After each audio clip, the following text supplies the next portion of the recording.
Bismillahirrahmanirrahim. Assalamualaikum warahmatullahi wabarakatuh.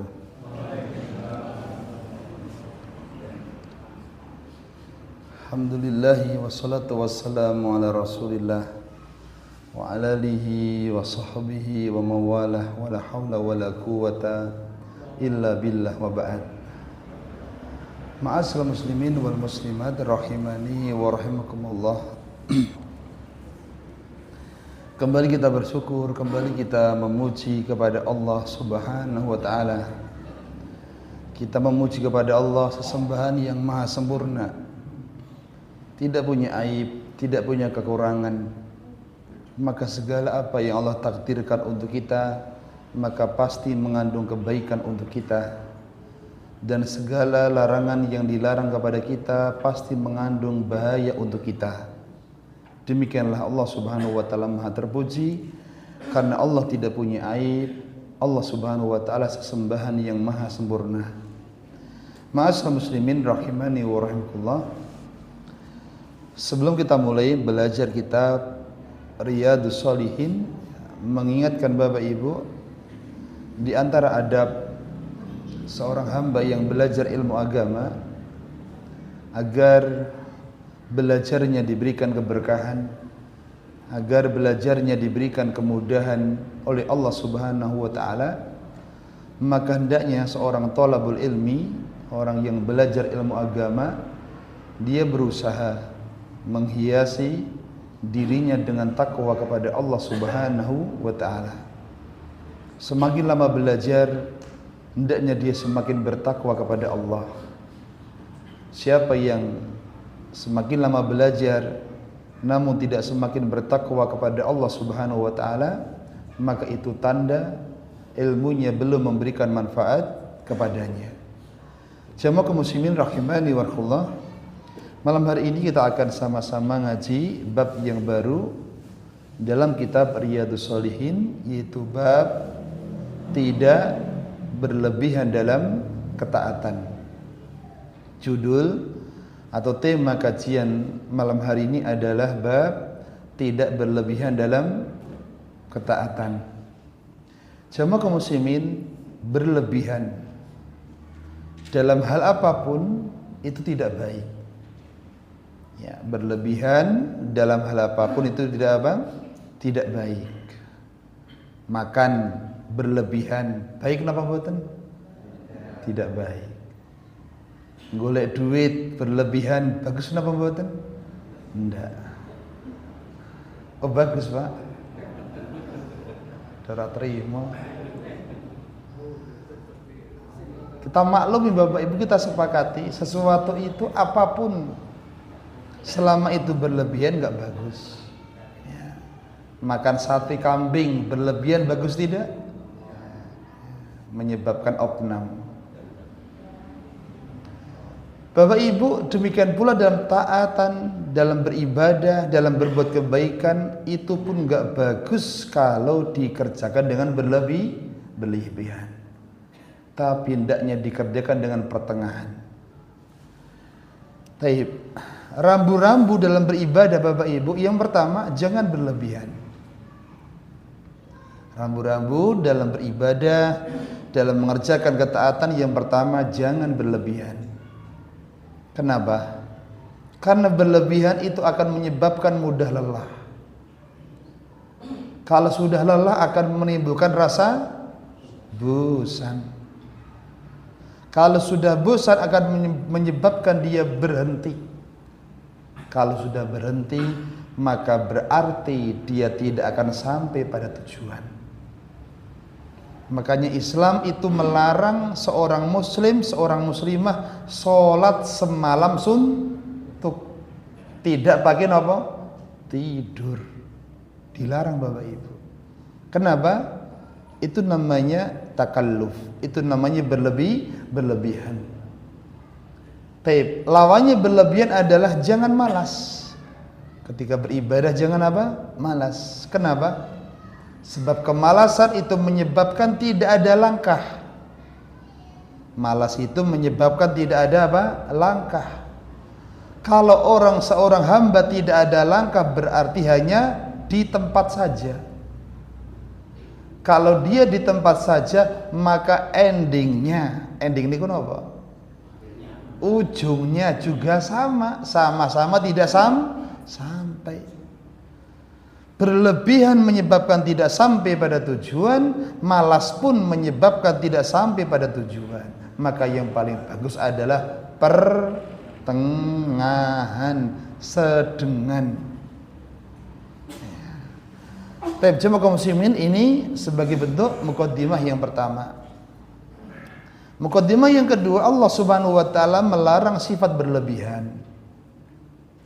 Di antara ayat yang di situ disebutkan larangan berlebihan, suratnya Al-Furqan ayatnya 67. Allah Subhanahu wa taala berfirman, walladzina idza anfaqu lam yusrifu wa lam yaqturu wa kana baina dzalika qawama. Dan orang-orang yang apabila mereka itu anfaku, membelanjakan harta mereka, lam yusrifu, mereka tidak berlebihan, walam yakturu, dan tidak pula kikir, wa kana baina dzalika qawama, dan adalah pembelajaran itu yang bagusnya qawama. Napa qawama? Pertengahan, ora kikir ter ora ya berlebihan. Kenapa jemaah kaum muslimin, para ulama di antara Syekh Abdurrahman bin Nasir Sa'di memberikan penjelasan, saya simpulkan Bapak Ibu, kenapa belanja itu enggak boleh berlebihan? Karena belanja kalau berlebihan menyebabkan hamba terjatuh pada perbuatan tabdzir. Napa tabdzir itu? Tabdzir. Innal mubadzirin. Napa tabdzir itu? Apa? Kok jawabnya alun-alun ketok. Jadi sifat belanja melampaui batas akan menjatuhkan hamba dalam perbuatan tabdzir. Ya, berlebihan dalam belanja. Adapun sebaliknya, kikir dalam belanja akan menjerumuskan hamba ke dalam sifat kikir dan pelit. Semuanya enggak bagus. Ya, semuanya tidak bagus. Maka yang paling bagus adalah qawama, yang pertengahan. Ibarat makan sate Bapak Ibu, nek sate 20 sunduk saya boten. Saya enom masalah. Coba 40 munggah Mas. Ya, enggak bagus. Ini yang pertama. Kedua, Al-Quran itu bukan untuk menyusahkan. Al-Quran bukan untuk menyusahkan. Kalau Al-Quran bukan untuk menyusahkan, maka syariat Islam yang diantara sumbernya yang murni adalah Al-Quran itu juga tidak menyusahkan manusia. Dan berlebih-lebihan itu diantara sebab orang itu mendapatkan kesusahan. Allah sebutkan dalam surat Toha, ma anzalna alaikal qur'ana litashqa. Kata Allah Subhanahu wa taala, kami tidaklah anzalna alaika, menurunkan kepadamu Al-Qur'an, litashqa, untuk membuat kamu jadi susah. Jadi Allah tidaklah menurunkan Al-Qur'an supaya manusia jadi susah. Berarti sebaliknya apa jemaah? Al-Quran itu penyebab kebahagiaan.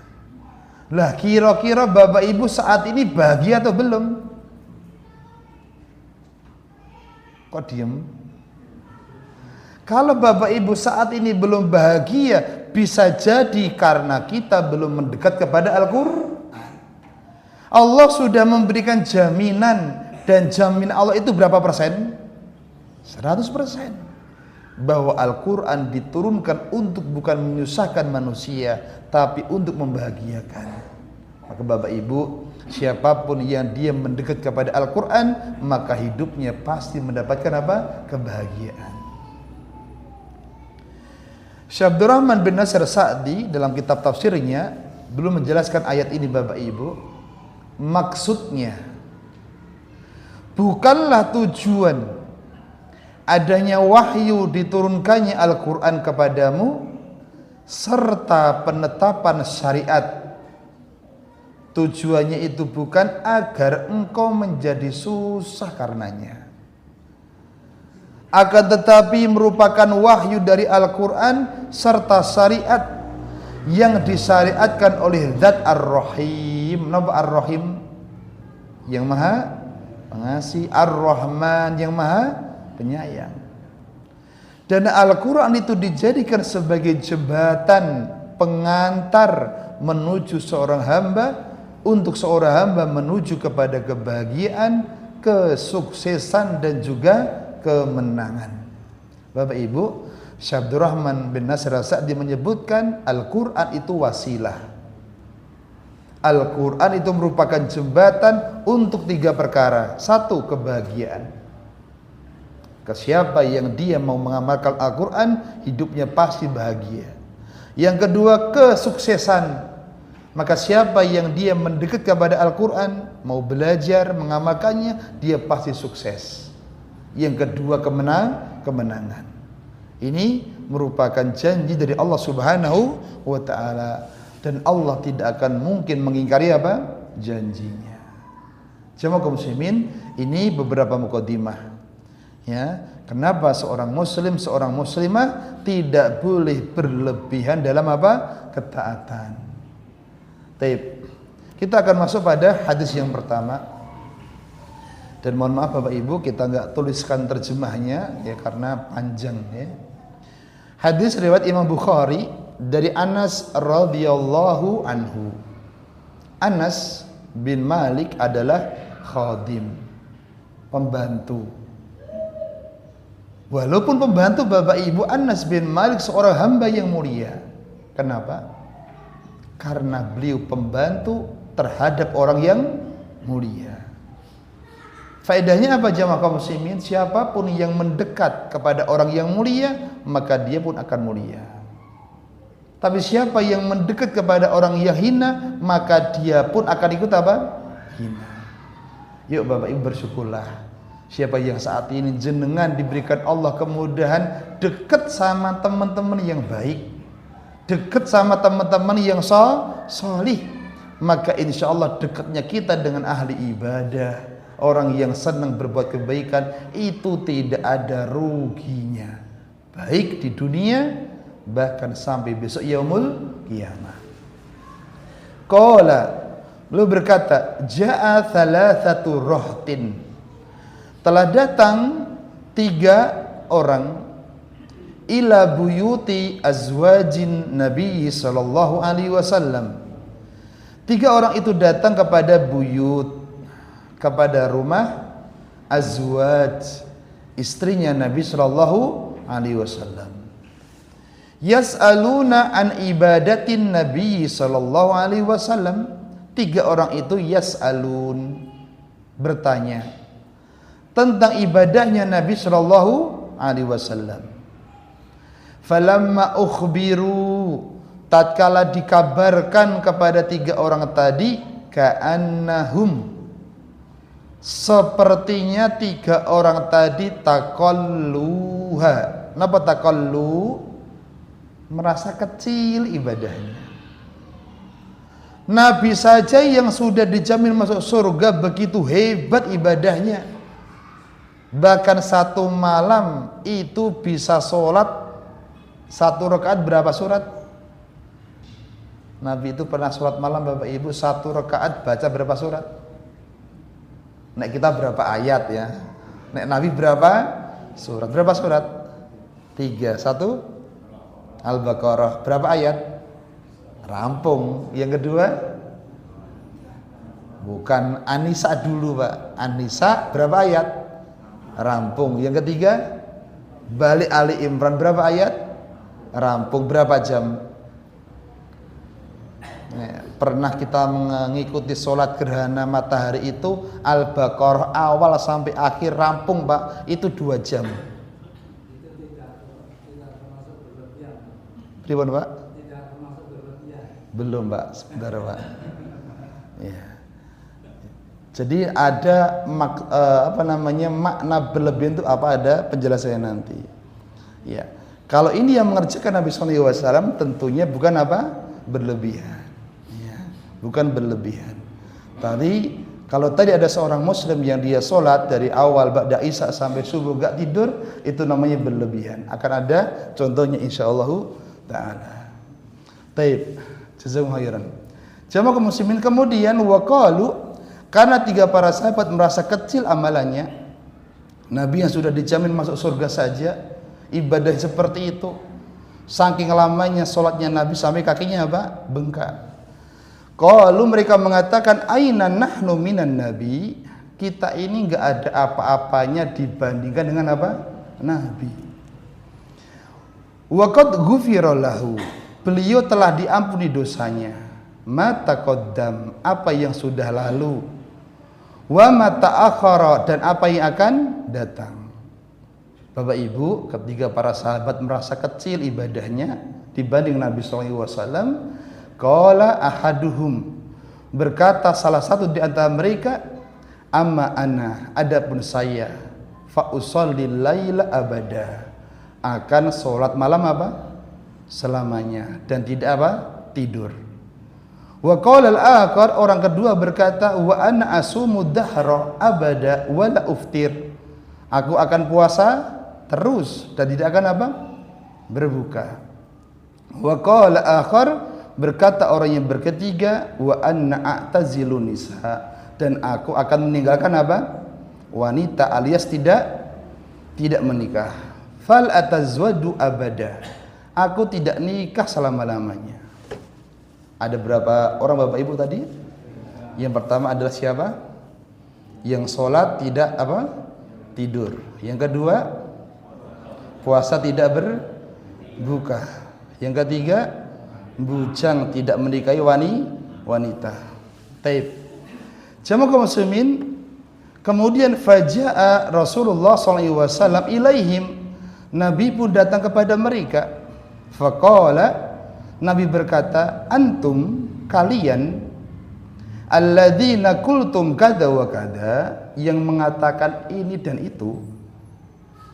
Maka Nabi mengatakan, amma wallah, adapun demi Allah, innil akhsakum lillah, aku yang paling takut kepada Allah, wa atqakum, dan paling bertakwa, lakini asum wa uftir, tapi aku puasa tapi juga apa?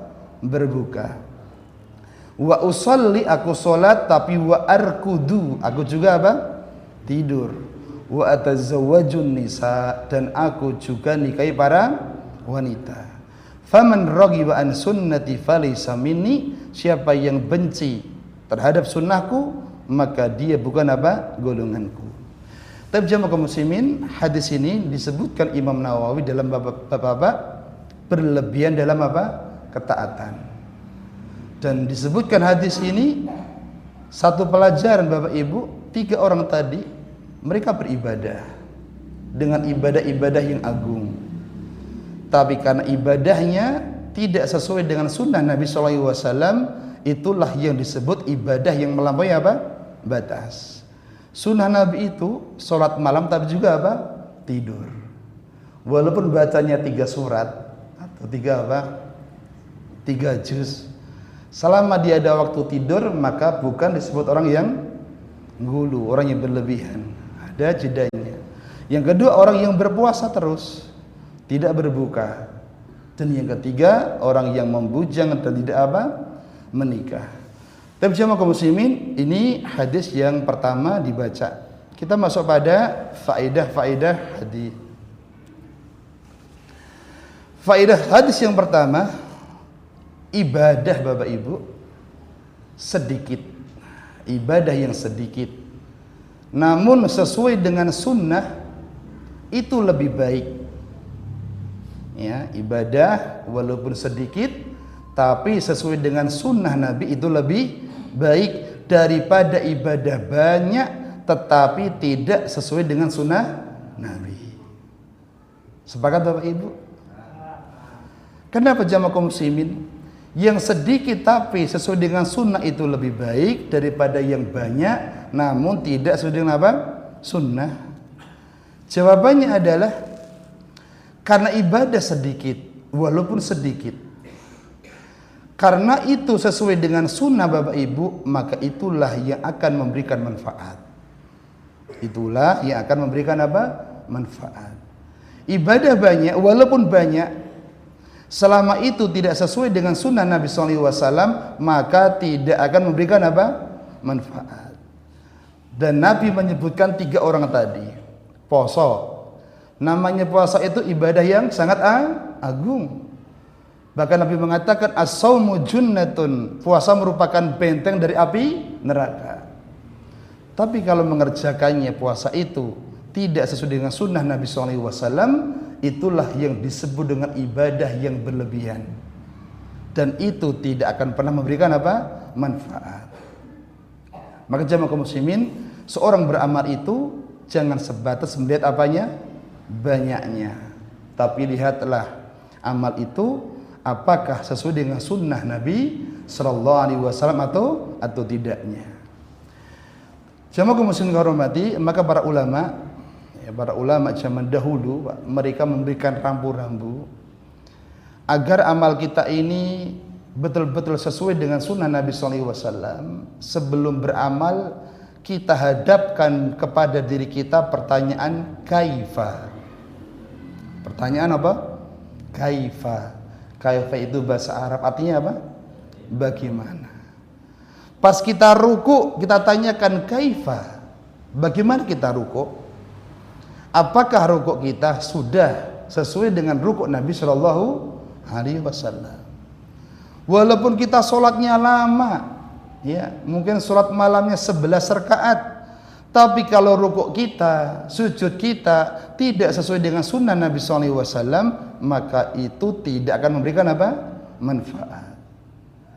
Bahkan Nabi mengabarkan Bapak Ibu, ada seorang laki-laki yang dia sholat selama 60 tahun. Inna rajul la yusalli sittina sanah. Ada orang yang sholat selama 60 tahun. La tuqbal lahu sholah. Tapi satu sholat pun tidak ada yang diterima oleh Allah Subhanahu wa ta'ala. Nabi menjelaskan yutimur ruku' wala yutimur sujud. Sebabnya orang itu kalau ruku' pas sesuai sunnah Nabi, tapi kalau sujud tidak sesuai dengan sunnah Nabi. Atau dibalik, yutimur sujud, sujudnya bagus, wala yutimur ruku', namun rukunya tidak apa? Sesuai dengan sunnah Nabi sallallahu alaihi wasallam. Sahabat Abdullah bin Mas'ud Bapak Ibu mengatakan al-iqtisadu fi sunnah khairun minal ijtihadi fil bid'ah. Sederhana, sedikit, namun sesuai dengan sunnah itu lebih baik daripada bersungguh-sungguh namun tidak sesuai dengan sunnah Nabi sallallahu alaihi wasallam. Maka jamaah kaum muslimin, termasuk nikmat karunia yang berupa non materi yang nggak bisa dipegang Bapak Ibu adalah karunia ketika seorang hamba dikenalkan dengan sunnah Nabi Shallallahu Alaihi Wasallam dan dia bisa beribadah sesuai dengan sunnah Nabi Shallallahu Alaihi Wasallam. Ini merupakan karunia yang mahal. Imam Ahmad rahimahullahu taala pernah berdoa, dan doa yang dibaca Imam Ahmad rahimahullahu ta'ala bunyinya adalah Allahumma ahyini alal islami wa sunnah wa amtini alal islami wa sunnah. Dua Bapak Ibu. Allahumma ya Allah ahyini. Apa ahyini? Hidupkan aku di atas Islam. Tapi enggak cukup, ditambah wa sunnah. Ya, di atas Islam dan juga apa? Sunnah.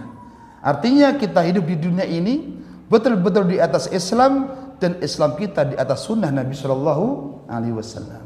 Wa amtini, dan wafatkan kami di atas Islam dan juga di atas sunnah Nabi Shallallahu Alaihi Wasallam. Maka Bapak Ibu yang pengen ibadahnya, hidupnya di atas sunnah Nabi Shallallahu Alaihi Wasallam, bacalah doa ini. Bisa dengan bahasa Arabnya, bisa juga dengan apa? Semampu kita. Taib, coba saya baca Bapak Ibu, didirikan bersama-sama. Allahumma ahyini alal islami wa sunnah wa amtini alal islami wa sunnah. Sekali lagi, Allahumma ahyini alal islami wa sunnah wa amtini alal islami wa sunnah. Itu doanya siapa? Imam Ahmad. Kita masuk pada faedah yang kedua. Semangatnya para sahabat. Semangatnya para sahabat Nabi sallallahu alaihi wasallam dalam berupaya meningkatkan ibadah dan ketaatan kepada Allah Azza wa Jalla. Baik, semangatnya para sahabat. Bapak Ibu, siapa itu sahabat? Para ulama al-hadis mereka mengatakan sahabat adalah orang yang bertemu dengan Rasulullah SAW dalam kondisi iman dan meninggal dalam kondisi apa? Iman. Itu definisi apa? Sahabat. Orang yang pernah bertemu Nabi dalam kondisi iman dan meninggal dalam kondisi iman. Berarti Bapak Ibu, Abu Jahal sahabat atau tidak? Abu Jahal sahabat atau tidak? Bukan. Kenapa? Bertemu Nabi ya, tapi tidak sampai mati tidak apa? Beriman. Jamaah kaum muslimin, kenapa para sahabat itu mereka bersemangat meningkatkan ibadah dan juga meningkatkan ketaatan kepada Allah Subhanahu wa taala? Kenapa? Jamaah kaum muslimin, karena hidup itu adalah perlombaan. Hidup itu disebut oleh Allah Subhanahu wa taala perlombaan. Yang namanya perlombaan semakin mendekati finish, harusnya semakin semangat dan semakin meningkatkan kekuatan. Maka dalam Al-Qur'an Bapak Ibu, hidup itu disebut sebagai perlombaan. Apa bunyinya? Fastabiqul khairat. Nah, finish kita ini Bapak Ibu bukan garis tapi apa? Nek finish lari itu ya garis. Nek finishnya hidup mati. Semakin mendekati finish, semakin mendekati mati, harusnya semakin lemas atau semakin semangat? Semakin lemas. Ya semakin semangat dong Pak. Tinggal berapa meter? Semakin digas, semakin digenjot kekuatannya. Demikian para sahabat, mereka menyadari betul namanya mati itu datang sewaktu-waktu. Ya, yang namanya mati itu cocok datang kepada yang muda, cocok pula datang kepada orang yang tua. Aina matakunu, kata Allah. Dimanapun kita berada Bapak Ibu, yudrikumul maut, mati pasti bertemu kita. Walau kuntum fi burujim musayyadah, walaupun kita sembunyi di benteng yang sangat kokoh. Dan kita nggak tahu Bapak Ibu kapan datangnya kematian. Yang senyum besok mati, mungkin apa buatan? Ya, sangat mungkin. Sing ceramah besok mati mungkin buatan? Mungkin. Sing ngrungokne pengajian? Ya mungkin. Ya, semuanya mungkin Bapak Ibu. Kalau begitu kita nggak tahu kapan finishnya.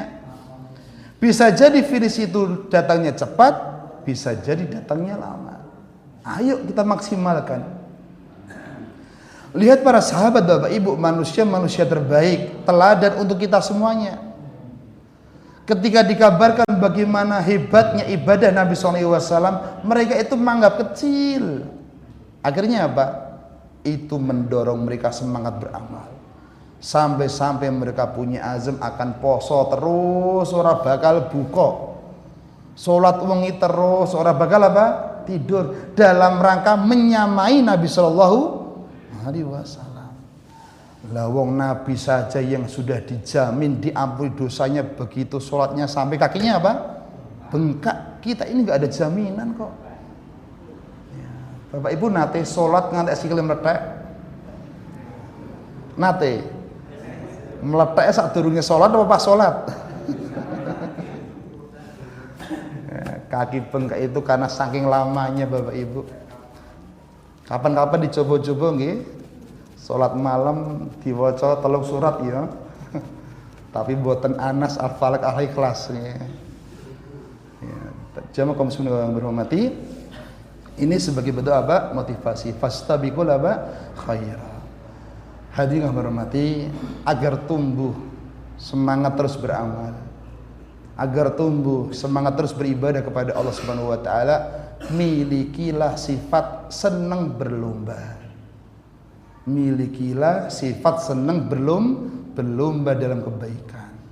Siapa dalam hatinya nggak punya sifat senang berlomba, pokoknya ngelaras baik, itu nggak akan tumbuh semangat beribadah.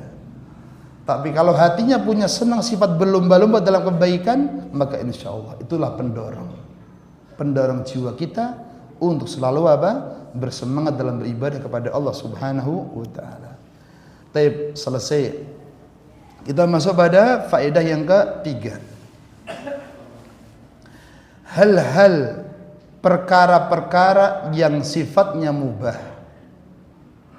dan sunnah.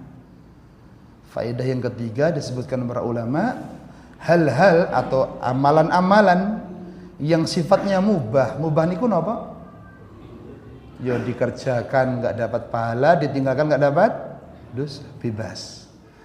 Hal-hal yang sifatnya mubah atau sunnah, ya, itu bisa jadi haram. Bisa jadi apa? Haram. Kapan Bapak Ibu? Jika dikerjakan menyimpang dari petunjuk Rasulullah Sallallahu Alaihi Wasallam. Awalnya mubah, awalnya sunnah, tapi hukumnya bisa jadi haram kalau dalam mengerjakannya tidak sesuai dengan petunjuk Nabi Sallallahu Alaihi Wasallam. Contohnya apa? Makan itu perkara sunnah atau mubah? Bapak Ibu, makan sunnah atau mubah? Ya mubah. Ramangan ya ora entuk dosa, mangan ya ora entuk apa? Asalnya makan itu mubah. Tapi kalau dalam makan itu tidak sesuai dengan petunjuk Nabi SAW, bisa menyebabkan itu haram. Contohnya makan dengan tangan apa? Kiri. Ya, ini mengerjakan yang mubah, namun tidak sesuai dengan sunnah Nabi SAW. Jadi haram. Disebutkan Bapak Ibu an Ikrimah bin Ammar. Dari Ikrimah bin Ammar, haddatsani Iyas, menceritakan kepadaku Iyas bin Salamah bin Aqwa, anna abahu, sesungguhnya bapaknya, haddatsahu, bercerita kepadanya, anna rajul, ada seorang laki-laki, akala, makan. Ada seorang laki-laki dia makan inda Rasulillah sallallahu alaihi wasallam, di sisi Nabi sallallahu alaihi wasallam. Tapi makannya bisimal, dengan kaki dengan apa? Tangan kirinya. Faqala, Nabi berkata, kul biyaminik he fulan, makanlah dengan yamin, dengan tangan kananmu. Qala, dia mengatakan, la astati, tidak bisa. Nabi merintahkan makanlah dengan tangan kananmu, dijawab apa? Tidak bisa. Jawaban tidak bisa itu bukan karena nggak bisa, tapi karena takaburon, sombong, meremehkan sunnah Nabi Shallallahu Alaihi Wasallam. Apa kata Nabi? Qala, Nabi langsung mendoakan, lastata'ta, kamu tidak akan mungkin bisa. Nabi mendoakan. Dan kalau yang mendoakan Nabi, Bapak Ibu, bagaimana kira-kira? Mustajabah. Akhirnya Bapak Ibu, qala fama rafaha ila fihi, tangannya pun langsung dihukum tidak bisa diangkat ke mulutnya. Demikian kata para ulama. Jadi jangan pernah meremehkan sunnah Nabi Shallallahu Alaihi Wasallam. Kalau memang tidak bisa Bapak Ibu, belum bisa, tetap kita terima. Tapi jangan sampai menolak, jangan sampai meremehkan. Termasuk ketika diingatkan makan dengan tangan apa? kanan. Lah nek maam soto karo gorengan, sotone tangan kanan, gorengane tangan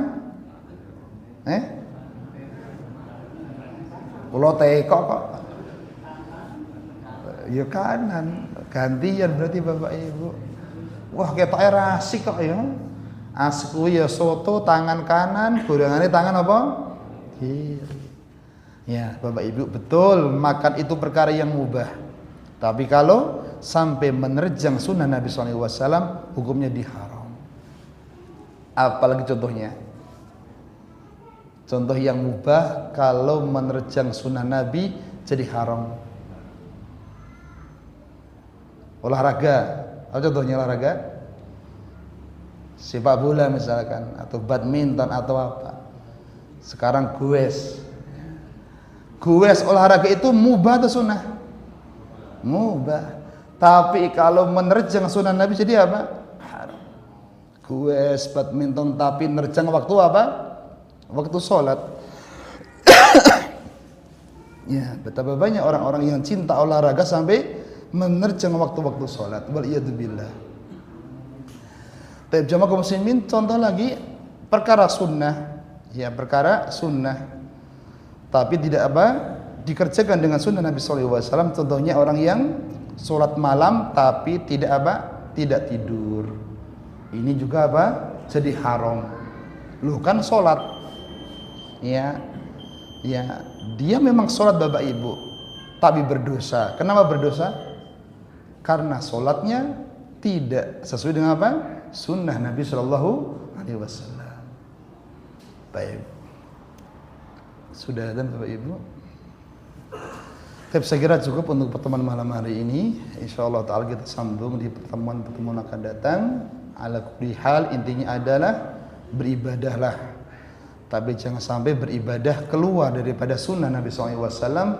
Itulah yang disebut ibadah yang berlebihan.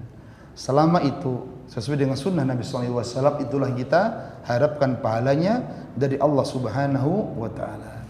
Semoga Allah Subhanahu wa Ta'ala memberikan taufiknya kepada kita semuanya. Wassallallahu ala nabiyyina Muhammad wa ala alihi wa sahbihi wasallam. Dan pengumuman Bapak Ibu, agenda hari Kamis besok adalah Kamis pertama dengan pemateri insyaallah taala beliau Ustaz Zainal dari Tambas Selor. Ya, monggo yang punya keluhan bisa menghadirinya. Banyak khilafnya, banyak orang yang mau dimaafkan. Subhanakallahumma hamdika asyhadu an la ilaha illa anta astaghfiruka wa atubu ilaik. Sedikit pengumuman Bapak Ibu, alhamdulillah agenda PPDB atau penerima santri baru sekolah kita, baik yang SMP maupun yang SMA, Allah berikan apa? Kemudahan. Sampai hari ini untuk pendaftar calon siswa Al-Huda Quranic School yang SMA dari target 25 sudah mendapatkan 21. Ya, hanya tinggal kurang berapa? 4. Adapun yang SMP dari 25 mendapatkan berapa, Zain? 14, ya. Baru berapa? Baru 2 hari. Ya, semoga setiap program kebaikan baik di masjid ini maupun di masjid sana semuanya berjalan dengan baik dan bisa menjadi pahala jariah untuk kita semuanya. Amin ya rabbal alamin. Assalamualaikum warahmatullahi wabarakatuh.